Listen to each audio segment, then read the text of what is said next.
Olá, meu irmão e minha irmã, tudo bem? Eu sou o pastor Tiago Santana e eu estou aqui para recapitular com você a lição da Escola Sabatina.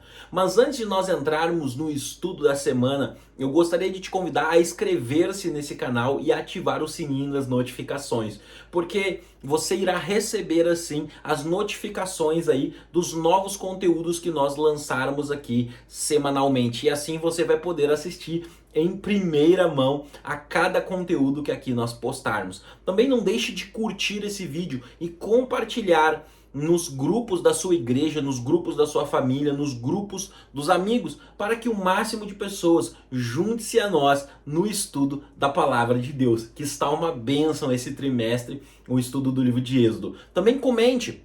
Tire as suas dúvidas aí. Se você ficou com qualquer dúvida da lição da semana, pergunte aí nos comentários e eu vou responder o seu comentário. Se você tiver algum pedido de oração, também coloque aí. Também você pode aí dizer o que você achou do estudo, qual a parte que você entendeu ser mais importante. Toda vez que você comenta, toda vez que você curte o vídeo, você compartilha, o YouTube entende que esse conteúdo ele é importante e o algoritmo faz com que ele chegue a muito mais pessoas e assim nós teremos muito mais pessoas estudando a palavra de Deus. Nenhum comentário vai ficar sem resposta, tá certo? Para mim é gratificante poder interagir com vocês ali nos comentários, poder estar respondendo os comentários de vocês, tá certo?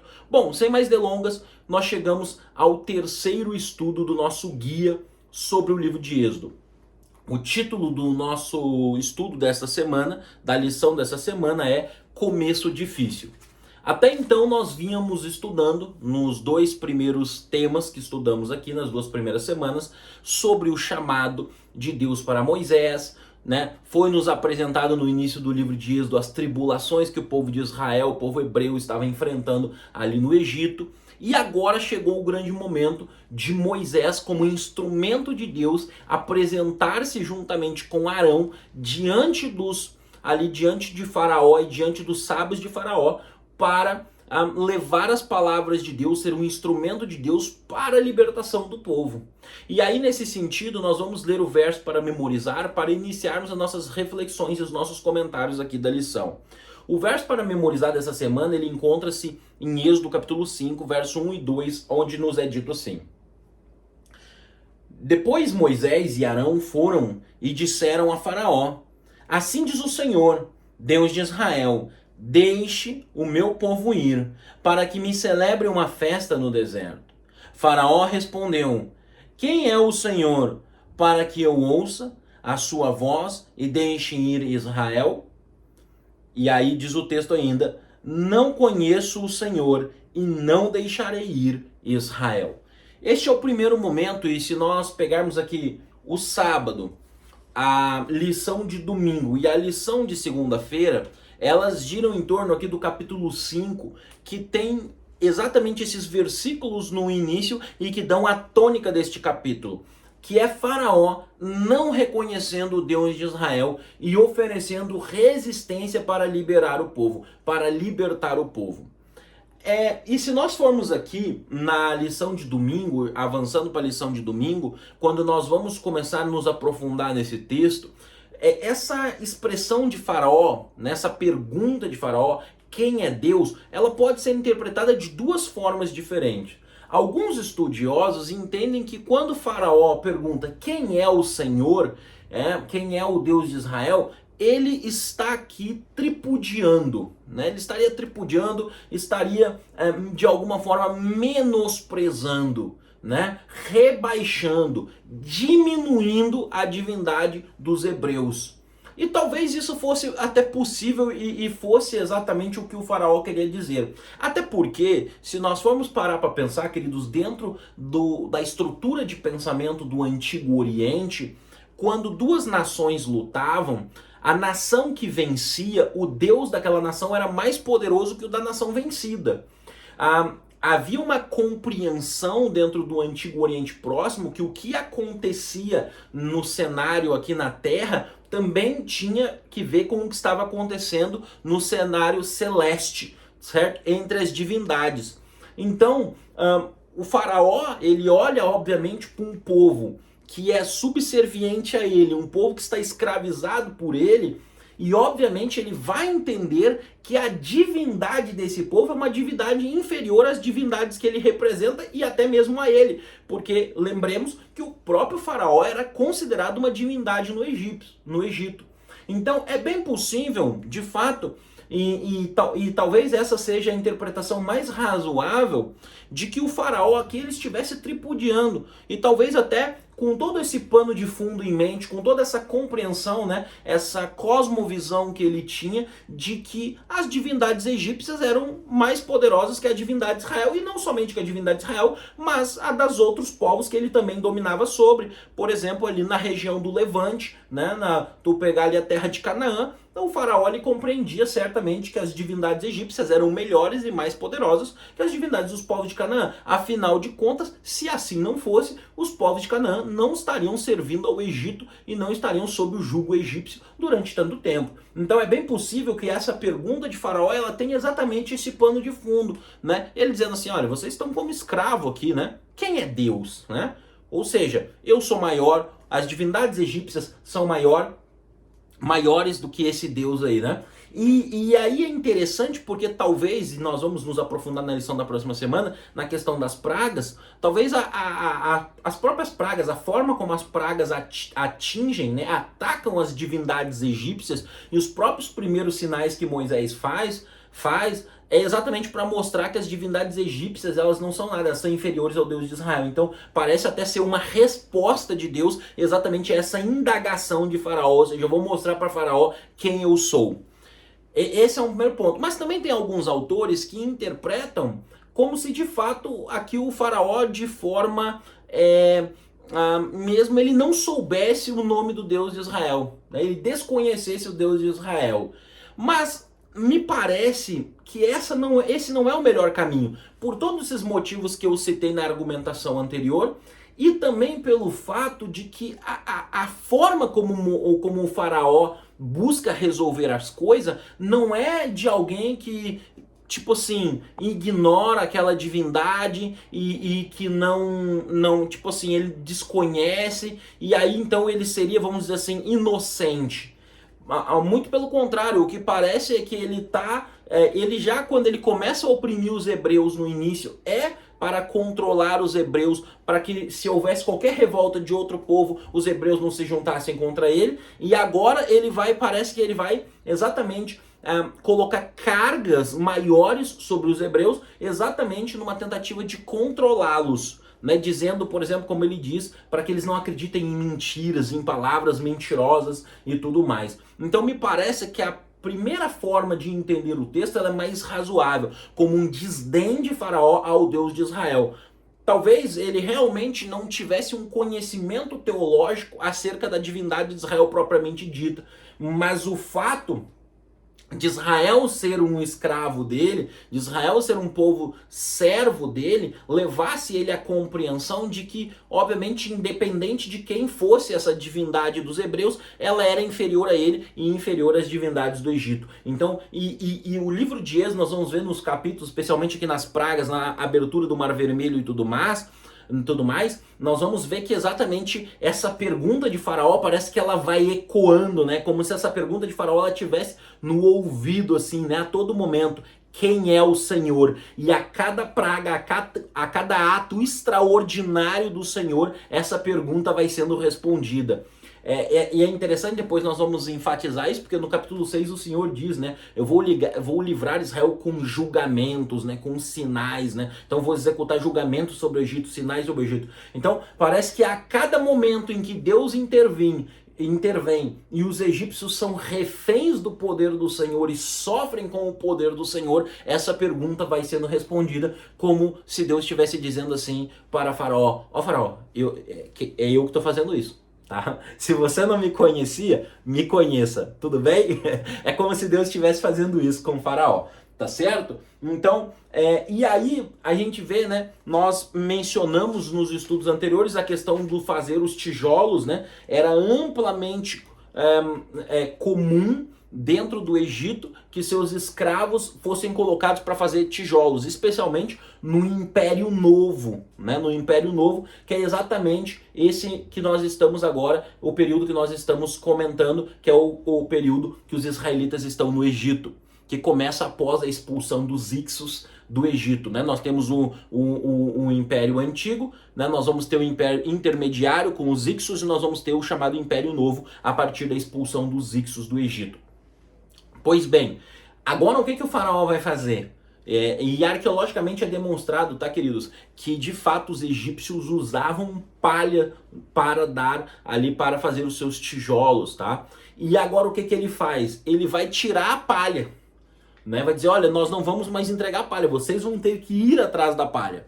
Ou seja, para dificultar mais e mais e mais a vida dos israelitas e torná-los aí mais oprimidos, e mesmo para também voltar a atenção dos israelitas contra Moisés e contra Arão, que é isso que vai acabar acontecendo, é isso que nós vamos ver. Os israelitas vão se zangar com Moisés e Arão, e ao invés deles culparem Faraó pelo que Faraó estava fazendo com eles, eles culparam Moisés e Arão. Isso também dá uma tônica do que vai ser o livro daqui para frente, depois que os israelitas saírem, tá? Porque os israelitas eles vão ter sempre esse perfil de reclamar. Isso daí é interessante porque acontece inclusive, né, quando Moisés salva eles lá, Moisés salva um egípcio salva um israelita da mão de um egípcio de estar apanhando, e quem se dá mal é Moisés, porque o próprio povo dele, né, entrega ele para o faraó da época. E agora o próprio povo se volta contra Moisés de novo. E é interessante que na parte de segunda-feira eles chegam a invocar Deus contra Moisés, né? Se nós olharmos aqui no capítulo 5, no verso 21, eles dizem assim, né? Vamos ler o verso 20 e 21, diz assim: quando saíram da presença de Faraó, encontraram Moisés e Arão, que estavam à espera deles. Eles disseram: olhe o Senhor para vós outros, e vos julgue, né? Porquanto nos fizeste odiosos aos olhos de Faraó e diante dos seus servos. Como se o Faraó tratasse eles muito bem anteriormente a isso, né? Ele diz assim, olha, vocês nos fizeram odiosos aos olhos de Faraó. Como se eles fossem as pessoas mais amadas por Faraó antes disso, né? E na verdade aqui até essa expressão aqui, né? Fizesse odiosos aos olhos de Faraó é uma expressão idiomática, né? Que é tornar mal cheiroso, né? É como se eles estivessem mal cheirosos diante de Faraó, né? E você vê esse espírito, ele também vai aparecendo na sequência, no decorrer do livro, a tal ponto que eles pedem que Deus julgue Moisés e Arão, como se o que estivesse acontecendo ali fosse culpa de Moisés e Arão.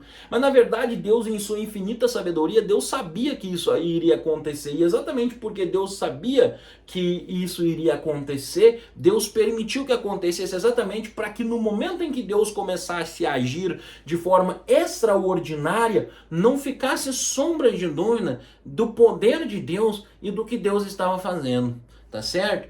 E também Deus estava julgando o Faraó, tá, gente? Faraó não era nenhum inocente. Tem muita gente que acha, nossa, mas o Faraó era um opressor, não só dos israelitas, mas de vários outros povos. Faraó matou muita gente para atingir o poder que ele tinha. Lembrando, nós estamos falando aqui de Tutmés III, da época de Tutmés III. Tutmés III, ele foi um dos faraós que mais empreendeu campanhas de conquista na terra de Canaã.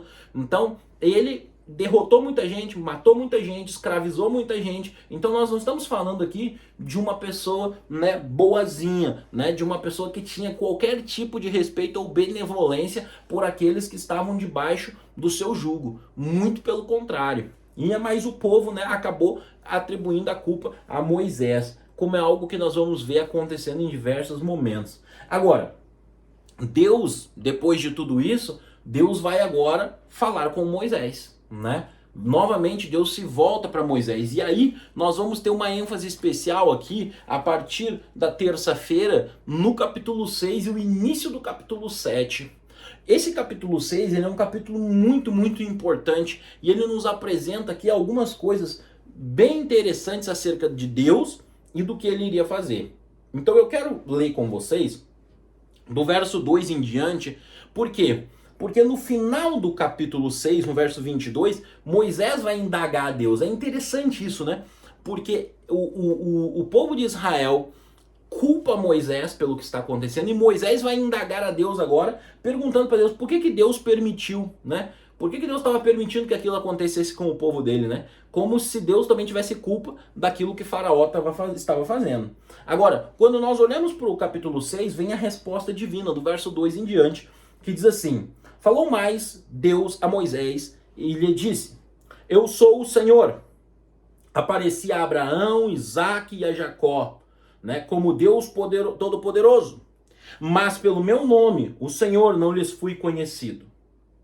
Também estabeleci a minha aliança com eles, para dar-lhes a terra de Canaã, a terra que eles habitaram como peregrinos. Ainda ouvi os gemidos dos filhos de Israel, os quais os egípcios escravizaram, e me lembrei da minha aliança. Portanto, dize aos filhos de Israel: eu sou o Senhor, e vos tirarei debaixo das cargas do Egito, e vos livrarei da sua servidão, e vos resgatarei com um braço estendido, com grandes manifestações de julgamento. Tornar-vos-ei por meu povo, né? Tornar-vos-ei por meu povo, e serei vosso Deus. E sabereis que eu sou o Senhor, vosso Deus, que vos tirou debaixo das cargas do Egito. E vós levarei a terra que jurei a Abraão, Isaque e Jacó, e vou-la darei como possessão. Eu sou o Senhor. Aqui nós temos que destacar aqui algumas questões. 4 vezes ele vai repetir a expressão eu sou o Senhor, eu sou o Yahweh. Isso aqui já é um ponto importante. Por quê? Nós falamos um pouquinho desse texto na lição passada, mas vamos nos aprofundar um pouco mais nele, em algumas coisas que estão sendo colocadas aqui. Primeiro, Deus já começa dizendo: olha, eu apareci para Abraão, para Isaque e para Jacó, mas pelo meu nome não lhes fui conhecido. Nós chegamos a mencionar na semana passada que aqui não se trata de um desconhecimento do nome de Yahweh, até porque esse nome ele aparece cerca de 140 vezes no livro de Gênesis. E já lá em Gênesis capítulo 4, quando se trata de Sete, diz que a descendência de Sete invocava o nome de Yahweh, certo? Então aqui se trata, na verdade, de uma manifestação diferente de Deus. Deus manifestaria de forma diferente seu poder para Israel. Sua pessoa seria conhecida para Israel de uma forma diferente dos patriarcas. Seriam manifestações diferentes. Nesse sentido, eu até separei um texto aqui que eu acho muito interessante, desse livro aqui do John Walton, que é O Pensamento do Antigo Oriente Próximo e o Antigo Testamento. Esse livro do Walton é um livro excelente. E o Walton, sobre esse livro, ele faz um comentário muito significativo sobre esse texto. O Walton, ele diz o seguinte, abre aspas: no entanto, como vimos no mundo antigo, fazer algo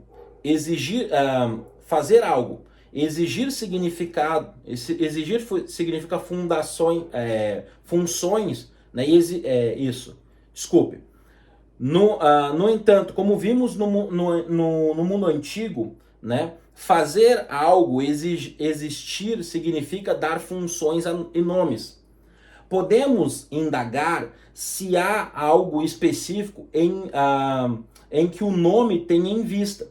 Se Cross está certo em identificar um aspecto verbal causativo do nome de Yahweh, é possível que haja aqui um paralelo com o verbo acadiano Banu, usado em nomes que descrevem o Deus pessoal, dando origem a um relacionamento com o seu protegido.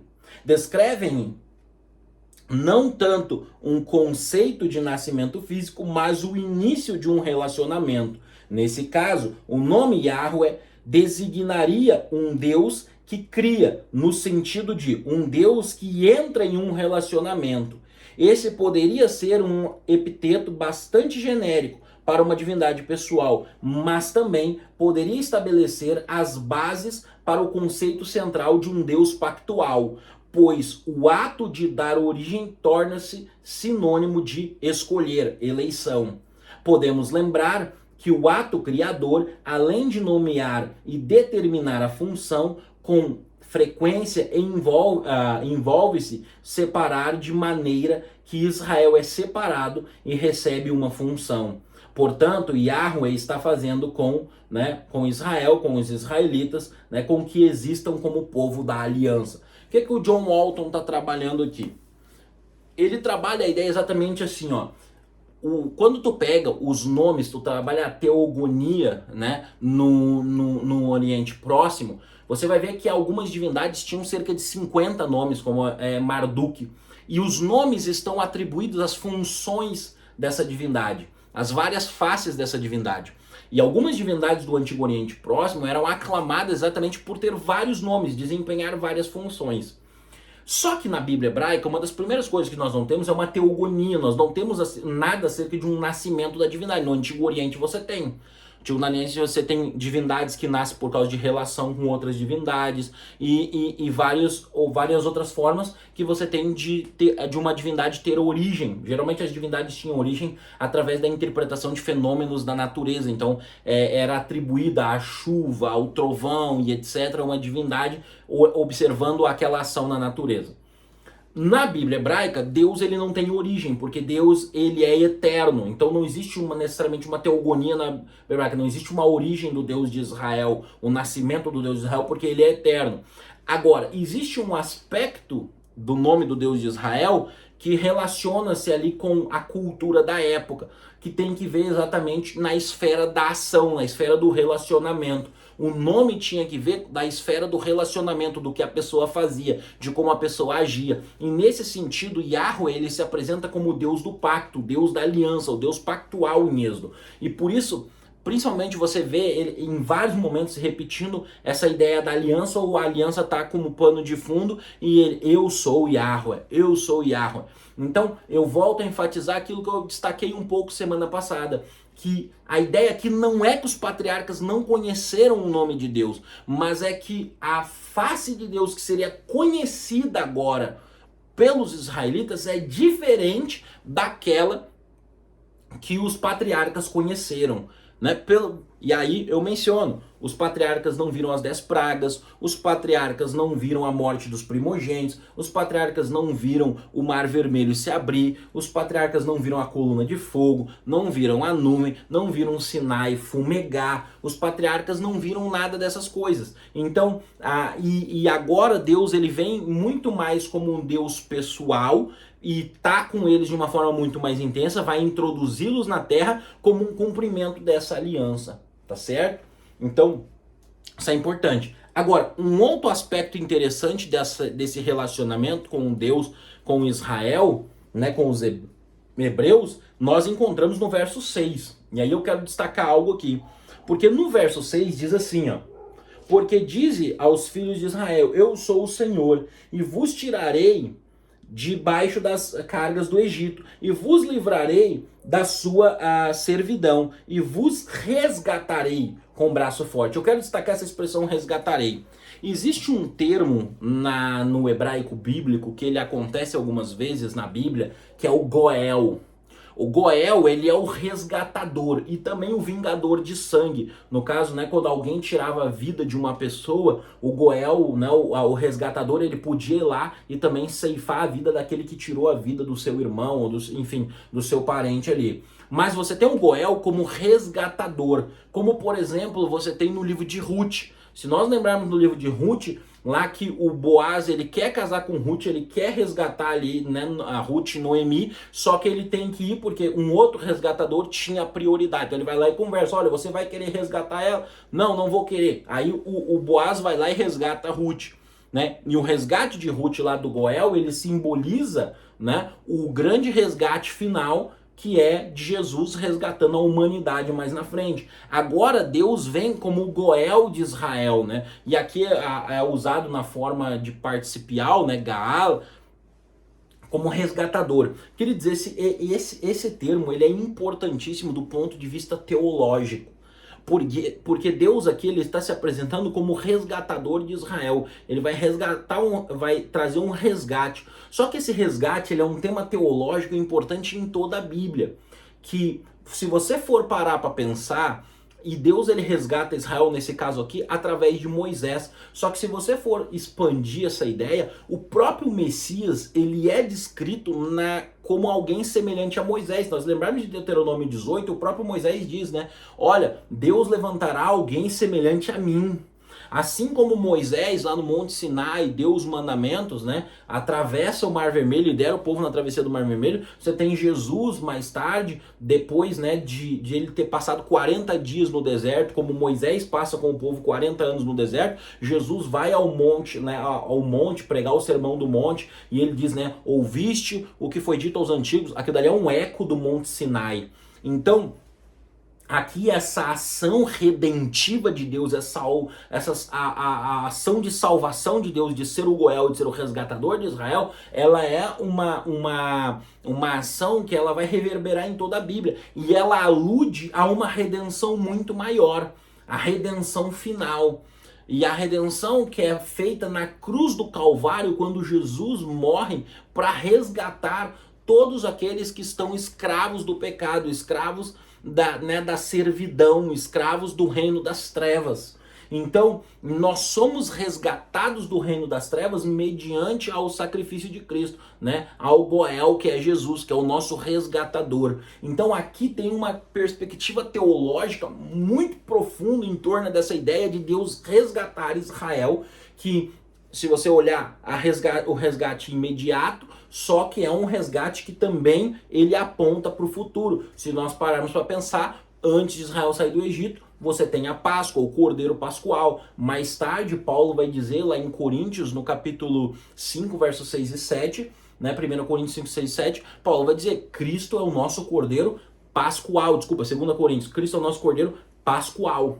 Tá certo? Então, é um tema importantíssimo que ele vai aparecer nas escrituras. É interessante, então, atrelado a isso, também notar exatamente quando Deus ele fala aqui também, né? Que ele operaria, né, sinais e também julgamento, né, manifestações, né, grandes manifestações e julgamentos, ou seja, grandes sinais e julgamentos, ou seja, já uma alusão às pragas, as coisas grandiosas que Deus faria e os julgamentos que ele exerceria contra o Egito, né, porque o Egito oprimiu o povo dele.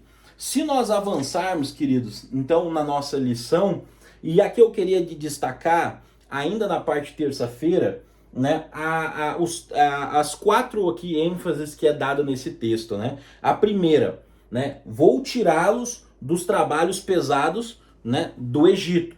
Vou livrá-los da escravidão. Vou resgatar vocês com o braço estendido. E interessante, né? Eu até mencionei no estudo passado que essa ideia do braço estendido é uma expressão do egípcio, né? Ela aparece em egípcio porque o faraó liderava o povo nas campanhas de guerra e dizia-se que faraó vencia com o braço estendido, né? Então agora Deus atribui essa ideia para ele, que ele vai vencer o Egito, né? De fato, Deus está indo para a guerra contra o Egito, vamos dizer assim. E aí 4, né? Eu os tornarei por meu povo e serei o seu Deus. E aí a grande finalidade de tudo isso, né? Deus estabeleceu o povo como seu povo. E aí mais pra frente nas lições, principalmente quando nós formos estudar sobre a aliança sinaítica, nós vamos falar sobre isso lá em Êxodo 19, quando Deus fala, né, para eles, Deus fala para Moisés, olha, se o povo aceitar a minha aliança, então eles vão ser o meu povo. E aí o povo diz sim, e aí Deus, olha, vão ser um povo de propriedade peculiar, né, vão ser uma nação santa, um reino de sacerdotes. Então Deus efetivando isso daqui, tá? Agora, se nós formos aí para a parte de quarta-feira, a parte de quarta-feira e a parte de quinta-feira, elas estão intimamente relacionadas, por assim dizer, né? Moisés, ele volta àquela questão de eu não sei falar bem, né? Moisés foi a primeira vez na presença do faraó e o faraó não escuta Moisés. E agora Moisés volta nessa questão, olha, Senhor, eu não sei falar bem, eu não sei me comunicar bem. Né? Possivelmente aqui está se referindo à sua fluidez no egípcio, né? Que talvez ele já não falasse mais tão bem em decorridos de 40 anos vivendo fora do Egito. Só que aí essa questão Deus já tinha respondido anteriormente. Porque se nós lembrarmos do chamado de Moisés e das desculpas de Moisés no capítulo 3 e 4 de Êxodo, Deus já tinha prometido a ele que mandaria Arão, né, junto com ele. E Arão seria, né, aquele que entregaria a mensagem. Ele falaria para Arão o que Deus mandou e Arão diria para os egípcios, em especial para Faraó. Agora, ele volta com essa questão. E essa questão aqui de Moisés, né, a forma também como ele se queixou anteriormente com Deus, né, olha, Senhor, por que tu tá deixando o teu povo sofrer? Ela é interessante que ela mostra muito a humanidade desse profeta, né? E aqui é importante para nós refletirmos sobre isso, porque nós temos a tendência de ver os profetas, de ver os personagens bíblicos como uma espécie de super-heróis, quando na verdade eles eram seres humanos como nós, né? Pessoas que tinham as suas lutas, tinham as suas dificuldades, como eu e você temos. E Moisés, ele retrata exatamente isso. Ele é um ser humano aqui com seus medos, né, com suas preocupações, com suas falhas. E isso também ressalta muito mais o poder divino. Exatamente demonstrando que não era pela força de Moisés, não era pela sabedoria de Moisés, não era pela eloquência de Moisés, mas era pelo que Deus era capaz de fazer. E aí isso está atrelado à forma como Deus vai tratar com Moisés na quinta-feira, que eu queria destacar, que é quando Deus diz, eu quero destacar esse texto no capítulo 7, no início do capítulo 7, aonde Deus fala assim para Moisés, ó, capítulo 7, verso 1. Então disse o Senhor a Moisés, vê que te constituí como Deus sobre Faraó, e Arão teu irmão será teu profeta, né? É interessante se vocês olharem no verso 4, ele diz assim, ó, Faraó não vos ouvirá, e eu porei a mão sobre o Egito e farei sair minhas hostes, o meu povo, os filhos de Israel, da terra do Egito, com grandes manifestações de julgamento, repetindo aquilo que ele tinha falado no capítulo anterior. Saberão os egípcios que eu sou o Senhor, que eu sou Yahweh. É interessante, então, a forma como Deus vai tratar com Moisés agora. Moisés, eu vou te constituir como Deus sobre Faraó. Qual é a ideia aqui? Como entender esse texto? Porque ele diz, eu vou te colocar como Elohim, no texto hebraico ele está dizendo, vou te colocar como Elohim, como Deus perante Faraó, sobre Faraó. O que acontece, queridos? Dentro do Antigo Egito, se entendia que o Faraó era Deus ali, era a representação da divindade, do seu Deus ali. Julgava-se Faraó como Deus, como a representação de Deus ali sobre a terra. Tanto é que alguns textos antigos, em especial da época de Ramsés II, dizia que o Faraó era a imagem e semelhança da divindade. Talvez até por isso que Moisés, numa forma de confrontar essa ideia, lá em Gênesis capítulo 1, ele diga que o homem, o ser humano, foi criado à imagem e semelhança de Deus. Né? Não é só o faraó que é a imagem e semelhança de Deus, é a humanidade que é a imagem e semelhança de Deus, só que não é dos deuses egípcios, é do Deus de Israel. Só que o faraó, ele tinha essa prerrogativa de ser Deus. Então aqui também, isso também traria uma insegurança para Moisés, porque Moisés, afinal de contas, não estava afrontando qualquer homem, ele estava afrontando o líder da maior potência mundial, que entendia-se ser o representante da divindade ali, com aspirações divinas. E o que Deus faz? Deus coloca Moisés em pé de igualdade com o faraó. Em todas as lições até agora, eu tenho destacado com vocês em vários momentos o fato de Deus sempre se comunicar numa linguagem que fosse compreensível para eles. Uma linguagem que fosse relevante para eles, para que eles entendessem bem o que Deus estava fazendo. E o que Deus está fazendo com Moisés agora é colocando Moisés em pé de igualdade com o faraó, para que Moisés pudesse lidar com o faraó. E é interessante nesse sentido isso daí. Por quê? Porque aí, assim como o faraó tinha os seus profetas, tanto que no primeiro sinal que nós vamos estudar na próxima semana, que é quando joga o cajado, o que o faraó faz? Não é o Moisés manda o Arão jogar, o Arão joga o cajado vira uma serpente. Aí o faraó chama os profetas dele lá, os mágicos dele lá, os sábios dele, eles jogam o cajado e viram uma serpente. Então fica um confronto entre Moisés e faraó, e Arão como profeta Moisés e os sábios ali, né, vamos dizer assim, os profetas do faraó. Então o que Deus está fazendo de forma aqui magistral, de forma incrível, é que Deus está colocando Moisés em pé de igualdade com o faraó, para que Moisés em nenhum momento se sentisse menos, para que ele pudesse cumprir a missão dele. Deus estava colocando Moisés de forma clara, dizendo: Moisés, escuta só, Moisés, tu é o meu representante. Você está entendendo? É isso que Deus está dizendo para Moisés. Moisés, tu é o meu representante. A Faraó é a representante do Deus dele lá, ele é a manifestação do Deus dele. Então tá, Moisés, tu é o meu representante.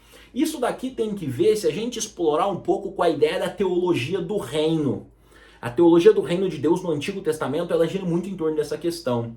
Porque se nós formos para Gênesis capítulo 1, quando Deus cria a humanidade, e Moisés escreve Gênesis, lembramos disso, quando Deus cria a humanidade, Deus diz para Adão e para Eva: vocês vão governar sobre a terra, vocês vão governar sobre os animais, vocês vão comer de tudo, vocês vão crescer e se multiplicar. Então o ser humano, ele é um corregente de Deus sobre a criação, ele é um corregente de Deus sobre a criação. Ele é ali então um mordomo de Deus, cuidando da criação e reinando sobre a criação. Não é à toa que o texto bíblico nos diz lá no Salmo 8 que o homem, né, o ser humano, foi feito um pouco melhor do que Deus, e de glória a Deus o coroaste. Então Deus confia esse papel de corregência ao homem.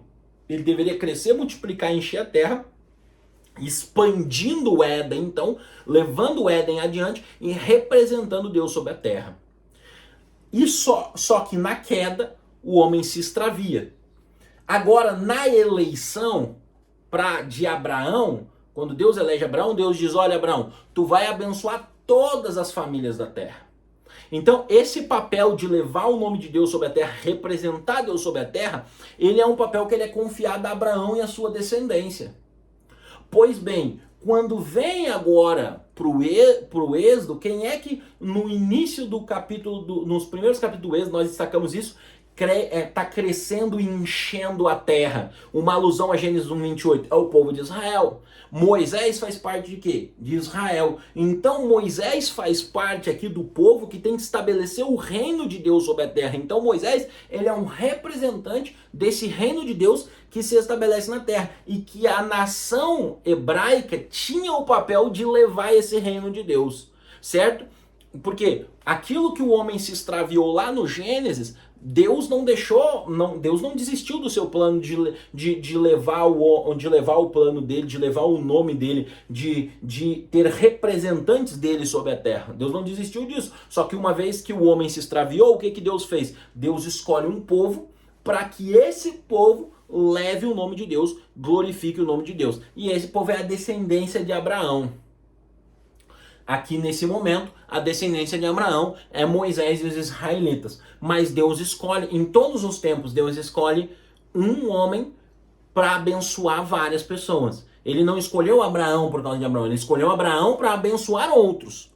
Ele não escolhe Moisés por causa de Moisés, ele escolhe Moisés para abençoar outros. E agora ele está dizendo: Moisés, tu é o meu representante, tu tá em pé de igualdade com o faraó, então agora tu vai lá e tu vai cumprir essa missão. Interessante, não é? Então, essa abordagem que Deus faz. E aqui eu posso fazer uma aplicação disso daqui para a nossa vida. Nós encaminharmos isso daqui, o final dessa lição, fazendo uma aplicação importantíssima para a nossa vida, para os nossos dias. Quando você entrega a sua vida a Cristo, você é descendente de Abraão. Gálatas capítulo 3. Paulo diz: não há escravo nem liberto, nem homem nem mulher, nem judeu e nem grego, pois todos são descendentes de Abraão segundo a promessa em Cristo Jesus. Primeiro ponto. Então você é descendência de Abraão também em Cristo Jesus.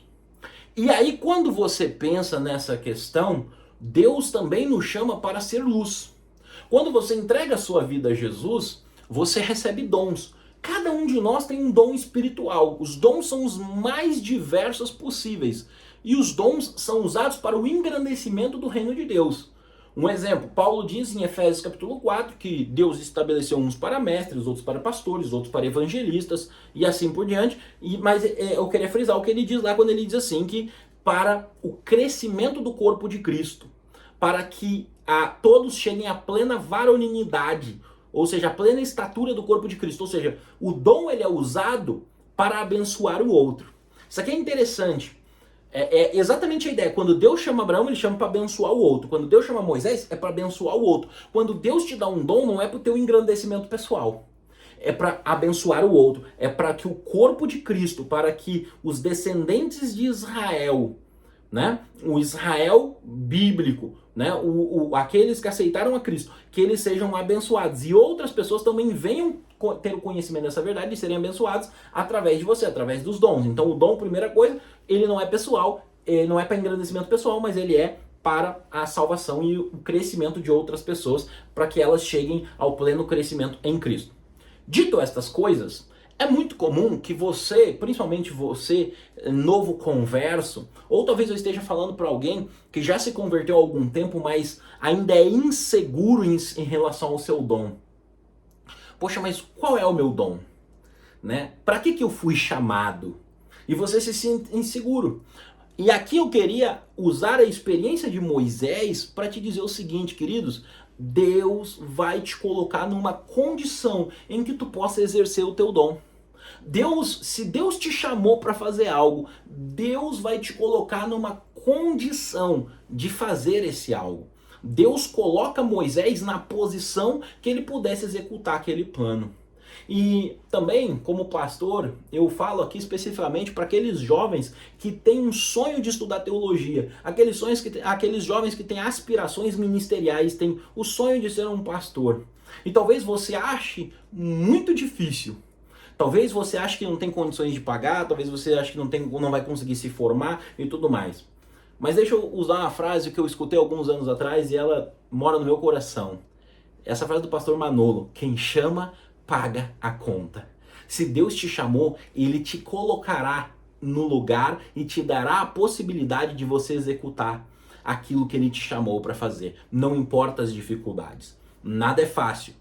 O seu dom, o dom que Deus te chamou para exercer, Ele te possibilitará, Ele te colocará em posição de executar. Então, meu irmão e minha irmã, ore a Deus, descubra seu dom e busque executá-lo, busque fazê-lo para o engrandecimento e abençoar outras pessoas. Se você se sente inseguro em relação a isso, que essa história de Moisés, ela te inspire. Que essa história de Moisés te motive a você ter uma comunhão especial com Deus e você desenvolver o seu dom para que outras pessoas cresçam e encontrem o caminho da salvação. Pois bem, queridos, chegamos ao final de mais uma lição da Escola Sabatina. Até a próxima semana. Deus te abençoe. Lehitraot. Até a próxima.